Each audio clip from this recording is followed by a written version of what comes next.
Before you get started programming in Omnisphere and setting up your big, thick, massive layered sounds, it's important to take a look at the hierarchy of how the sounds are created and organized in Omnisphere.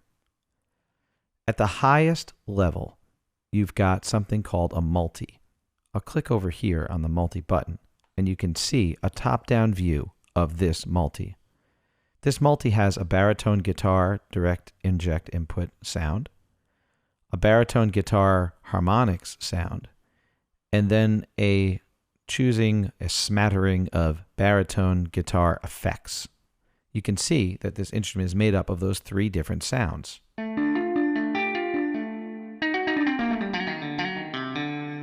You can see that one right now that's playing the baritone guitar DI. If I go up to the top of the keyboard,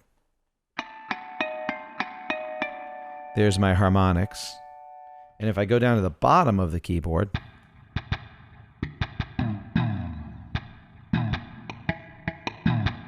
I've got my access to my effects, things that can make the instrument sound a little bit more realistic. So this multi is made up of three different sounds. Now those sounds are called parts. If I click on these numbers here, I have access to the different parts. So here's part 1, the baritone guitar DI. Here's part 2, the baritone guitar DI harmonics. And here's part 3, the baritone guitar DI effects. So a part is where you would load up a sound here from the patch browser, for example.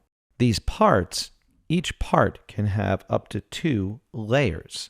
So I'm looking at part 1, the baritone guitar DI, and that has layer A and layer B. So does the harmonics.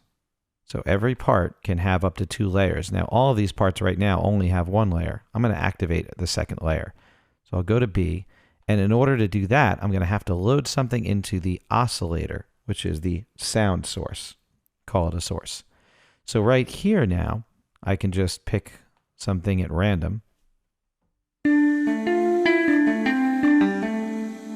So you hear that zzz-b there. Definitely hear that buzzing sound. And if I turn it off, notice that that only affects this current part. If I go to this part, the harmonics, you'll hear just the harmonics. So multi, part, layer, and then oscillator or sound source. That is the hierarchy of the way that you create a sound in Omnisphere.